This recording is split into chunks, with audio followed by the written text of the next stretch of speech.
Bah, dans l'exemple que vous m'avez cité, effectivement, si j'ai pas la possibilité de payer cette amende, eh ben, la loi fait que je dois payer en prison, c'est le cas. Jésus arrive pour payer à ma place, je lui en serai éternellement reconnaissant.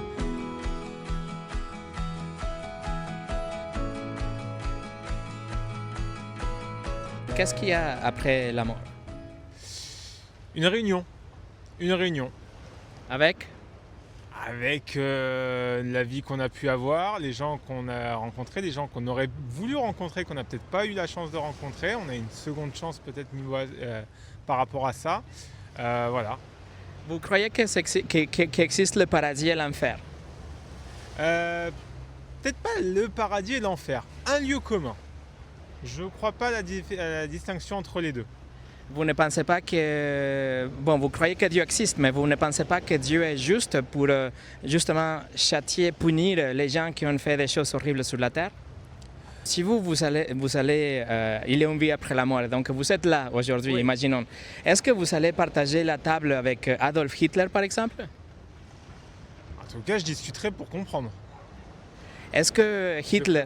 Je le ferai pas de bon cœur à premier abord. Il faut discuter, il faut comprendre, il faut qu'il y ait une raison. Mais est-ce qu'il avait une raison pour faire ce qu'il a fait? Il devait en avoir. Est-ce que c'est les bonnes raisons? Je ne pense pas. C'est sûr, il avait des raisons, mais ce ne sont pas les bonnes raisons, non? Alors, s'il n'avait pas de raison, c'est qu'à ce moment-là, il était malade. Ok, mais si Dieu existe et Adolf Hitler qui a tué 6 millions de juifs, plus les noirs, les gitans, homosexuels, etc., s'il n'y a pas une sorte de justice pour lui après la mort, alors Dieu il n'est pas juste. Dieu, il va, parce qu'il s'est donné une balle, il s'est tiré vous savez, une balle dans la tête, et puis il est là au paradis et il n'y a pas de justice, vous voyez. Et aussi, par exemple, aux États-Unis, dans les années 90, il y a eu 200 000 ou quelque chose comme ça, crimes, dont la moitié, 100 000, n'étaient pas punis dans la terre, sur la terre.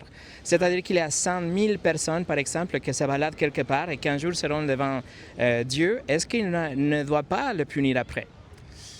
Alors, peut-être qu'à ce moment-là, pour ces gens-là, je ne mettrais pas justement le paradis et l'enfer comme vous le disiez au début, mais justement, alors, je suis d'accord hein, maintenant que vous me dites tout ça, forcément, ça trotte. Ça travaille. Ça travaille forcément. Il faut qu'il y ait une certaine justice. Après, voilà, la justice, comme dans la vie réelle, la justice n'est pas forcément rendue. Elle est parfois subjective. Mais par contre, peut-être que pour ceux qui méritent le paradis, entre guillemets, bah, que ça soit justement ce lieu de rencontre avec les gens du passé, etc. Et pour ceux qui ont fait, peut-être pas les regrouper ensemble, mais qu'il n'y a rien, peut-être. Est-ce que le néant, ça serait pas la meilleure justice et la punition, entre guillemets? Pourquoi pas? Si ça existe le paradis et l'enfer, ok? Oui. Vous irez où? Qu'est-ce que vous pensez? Vous êtes une bonne personne pour aller au paradis?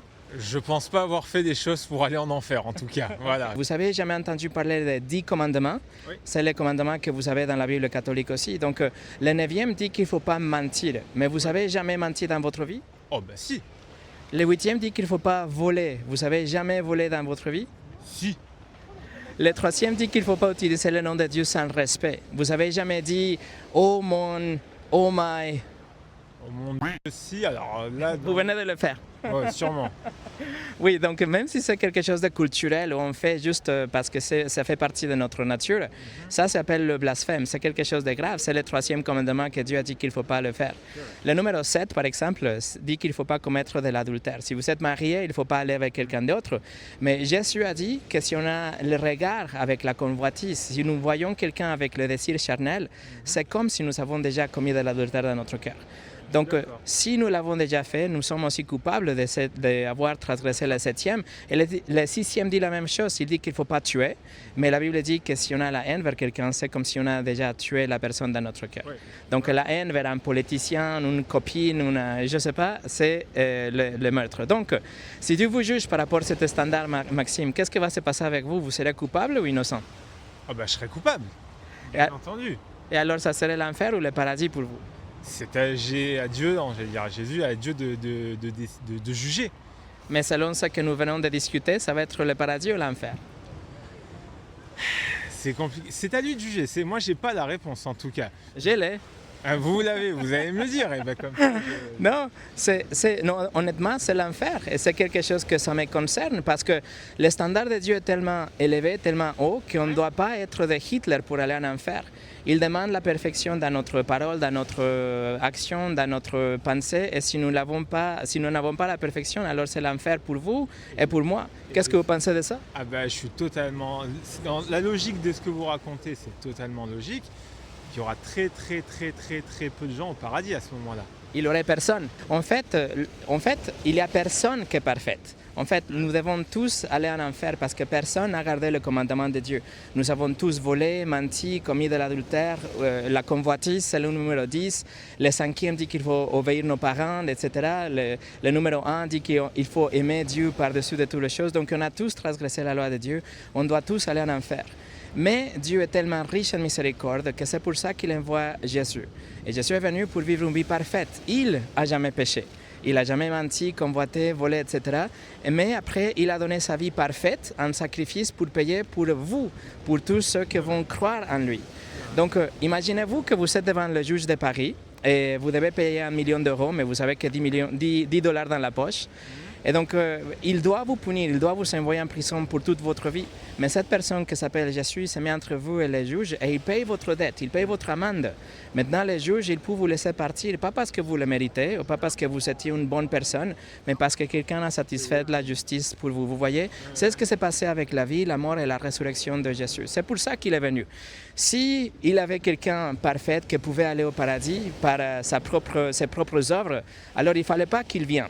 Mais comme c'était impossible, c'est pour ça que Dieu l'a donné. Dieu envoie son Fils pour mourir à votre place. Mais vous savez, qu'est-ce que vous devez faire pour recevoir le cadeau de la vie éternelle? Qu'est-ce que la Bible dit qu'on doit faire pour être pardonné? Là, je ne sais pas. Ok, donc le pardon, c'est gratuit. C'est quelque chose que Jésus a accompli pour vous. Oui, il a payé votre dette. Oui. Mais ce que la Bible dit, c'est qu'il faut avoir la repentance, c'est-à-dire qu'il faut se détourner de ses péchés. Oui. Et numéro 2, il faut placer votre confiance en Jésus seul. Il ne faut pas faire confiance à votre propre bonne personne ou bonnes œuvres, ou même une religion, même une église, etc. Il faut faire confiance à celui qui est mort et ressuscité pour vous. Et si vous faites ces deux choses, la repentance et la foi, vous avez la promesse que vous serez pardonné, vous allez avoir la vie éternelle. Qu'est-ce que vous pensez de ça? Dans l'exemple que vous m'avez cité, effectivement, si je n'ai pas la possibilité de payer cette amende, la loi fait que je dois payer en prison, c'est le cas. Jésus arrive pour payer à ma place, je lui en serai éternellement reconnaissant. Maxime, merci pour votre temps et pour votre honnêteté. Je vous propose juste à réfléchir dans ces choses, parce que si c'est vrai ce que je viens de vous dire, ça veut dire que vous ne devez pas faire des efforts pour atteindre le paradis, parce que quand même, vous l'avez déjà raté, vous avez déjà transgressé la loi. Mais si vous avez la repentance et la foi, c'est la recette pour la vie éternelle, et c'est quelque chose que vous pouvez avoir gratuitement grâce à ce que Jésus a fait. Il ne faut pas aller dans une église ou faire des traditions pour être sauvé, il faut avoir la repentance et la foi en Jésus. Quand est-ce que vous pouvez considérer ça? C'est compliqué, parce que là, aujourd'hui, vous me dites que j'ai déjà tout fait, entre guillemets, de travers, donc le paradis est abandonné pour moi. Mais il y a une solution. La solution, c'est la repentance et la foi. Il faut juste rentrer chez vous et vous mettre à genoux et dire, si c'est vrai ce que le monsieur avec l'accent m'a dit, alors je me repens de mes péchés. Pardonne-moi, Dieu, pour tout ce que j'ai déjà fait et je veux croire que Jésus a payé pour ma dette. Et ça, c'est la recette. Il n'y a pas une autre chose. C'est pas compliqué, vraiment. C'est sûr. C'est ce qu'on fait déjà quand, lors de l'exercice de la confession à l'église. On le fait. Il faudrait presque le faire tous les jours. Je ne vous parle pas de vous confesser devant un homme, le prêtre, mais c'est vous confesser directement devant Dieu. Et si vous le faites une fois, vous allez avoir la vie éternelle. C'est quelque chose que la Bible dit, que la Bible appelle être né de nouveau. Et si vous savez ça, c'est la vie éternelle pour vous. Et après ça, vous allez être un chrétien qui désire de faire de bonnes choses, mais pas pour gagner le paradis, mais parce qu'il est déjà gagné pour vous. Alors Maxime, merci pour votre temps. Je peux vous serrer la main? Bien sûr, avec plaisir.